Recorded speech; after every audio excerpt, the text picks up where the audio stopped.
வணக்கம். சித்தக்கர் உணவை மருந்து மருந்தை உணவு. பொதுவாக நம்ம கீரைகளை பற்றி பேசிட்டு வரோம் இல்லையா?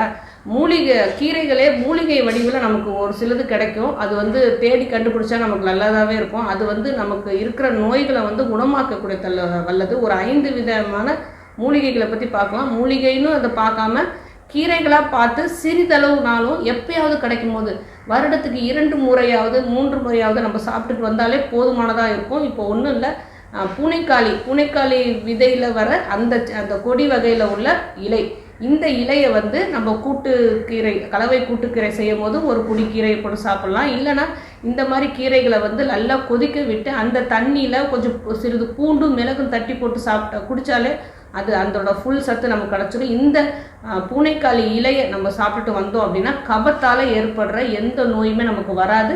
இருக்கிற கபம் அதிகமாக இருக்கும் போது அந்த கபத்தை குறைச்சி தரக்கூடிய தன்மை இந்த பூனைக்காளி இலைக்கு உண்டு. அடுத்தது சதாப்பு பிரசவ வலி இருக்கிற மாதர்கள், குழந்தைகள் பெற்ற தாய்மார்கள் இருக்காங்க இல்லையா, அதுவும் பிரசவம் முடிஞ்ச உடனே ஒரு வலி ஏற்படும். அந்த வலியை குறைக்கிறதுக்கு பெரிய உதவி பண்ணுறது இந்த சதாப்பு இலை. இந்த சதாப்பு இலை யாருக்காவது பிரசவம் ஆன உடனே அந்த வெளியை தீர்க்கறதுக்காக எங்கேயாவது தேடி இந்த சதாப்பு இலையை அந்த 3 நாள்கள் கொடுத்துட்டு வரும்போது அவங்களுக்கு சமைச்சு கொடுத்தாலும் சரி, இல்லைன்னா அந்த கஷாயமாக்கி குடித்தாலும் சரி, அவங்களுக்கு அந்த பிரசவ வலி மேக்ஸிமம் குறைஞ்சிரும். அடுத்தது வேலிப்பருத்தி இலை. வேலிப்பருத்தி இலை உங்களுக்கு எல்லா இடத்துலையும் கிடைக்கும்னு நினைக்கிறேன். அந்த வேலிப்பருத்தி இலையை கீரையாக ஆக்கி சாப்பிட்டாலும் சரி, இந்த மாதிரி கஷாயமாக்கி குடித்தாலும் சரி, வாத பிரச்சனைகள் எல்லாமே நீங்கிடும். உடம்புல வாதம் அதிகமாக இருக்குது, அந்த வாதத்தை குறைக்கணும் அப்படின்னு நினச்சோம் அப்படின்னா வாத பிரச்சனை எல்லாமே நீக்கக்கூடிய தன்மை இந்த வேலிப்பருத்தி இலைக்கு உண்டு. அதுக்கப்புறம் தரா இலை இதுவும் மூலிகையில் சேர்ந்தது. நம்ம கீரை வகையாகவும் யூஸ் பண்ணிக்கலாம். இந்த தரா இலை சாப்பிடும்போது தாய்ப்பால் நல்லாவே சுரக்கும். தாய்மார்களுக்கு தாய்ப்பால் சுரக்கணும், அது அதிகமாக சுரக்கணும் அப்படிங்கிற பட்சத்தில் அதுவும் நிறைய சத்தான சாமான்கள் அந்த டைமில் நிறைய பூண்டு சேர்ப்பாங்க, வெந்தயம் சேர்ப்பாங்க, நிறைய சாப்பிட சொல்லுவாங்க. காய்கறிகள், பழங்கள், அதுவும் மீன் வகையில் சுறாலாம் செஞ்சு கொடுப்பாங்க, திருக்கையெல்லாம் செஞ்சு கொடுப்பாங்க. இந்த தரா இலையும் சேர்த்து சமைச்சு கொடுத்தோம் அப்படின்னா தாய்ப்பால் நிறையவே சுரக்கும். குழந்தைகளுக்கு முதல் 6 மாதத்துக்கு விட தாய்ப்பால் கண்டிப்பாக சுரந்துக்கிட்டே வரும். அதாவது வாரத்துக்கு 2 முறையாவது அவங்களுக்கு இந்த தரா இலையை சமைச்சு கொடுக்கலாம். அப்புறம் செந்தரா அப்படிங்கிற ஒரு மூலிகை இலையும் இருக்குது.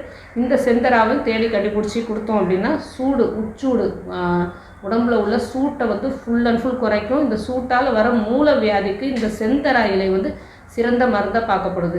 இந்த கீரை வகைகளை தாண்டி இந்த மாதிரி வேலிப்பருத்தி இலை, பூனைக்காளி விதையோட அந்த கொடியோட இலை, தரா இலை, சதாப்பு, செந்தரா இதெல்லாம் கிடச்சிது அப்படின்னா எப்போ கிடைச்சாலும் இதை சேமித்து நல்ல நிழலில் உலர்த்தி ஒரு பொடியாக செஞ்சு வச்சுக்கிட்டா கூட, ஒரு டப்பாவில் போட்டு வச்சுக்கிட்டா கூட நமக்கு வாதம் எப்போ அதிகமானாலும், கபம் அது எப்போ அதிகமானாலும், இல்லை நமக்கு நெய்பர்ஸ் யாராவது தெரிஞ்சவங்க ரிலேஷனில் ஏதாவது தாய்மார்கள் இருந்தாலும் பிரசவ வலியில் கஷ்டப்பட்டாலும் இதெல்லாம் நமக்கு ஒரு உதவி மாதிரி சட்டுன்னு அந்த ஒரு கஷாயமாக்கி கூட கொடுத்துடலாம். அதனால் இந்த மாதிரி மூலிகைகள் எங்கே கிடைச்சாலும் நம்ம சேமித்து வைத்து எப்போ வேணாலும் யூஸ் பண்ணிக்கிட்டோம் அப்படின்னாலும் நமக்கு ரொம்ப உதவியாக இருக்கும். ஆரோக்கியமாக வாழ்வோம். வேறு எதை பற்றி பேசணும்னு நீங்கள் நினச்சாலும் சரி, தாராளமாக கமெண்ட் பண்ணுங்கள். உங்களுக்கு எந்த நோயாக இருந்தாலும் சித்தக்கரை அணுகுங்க.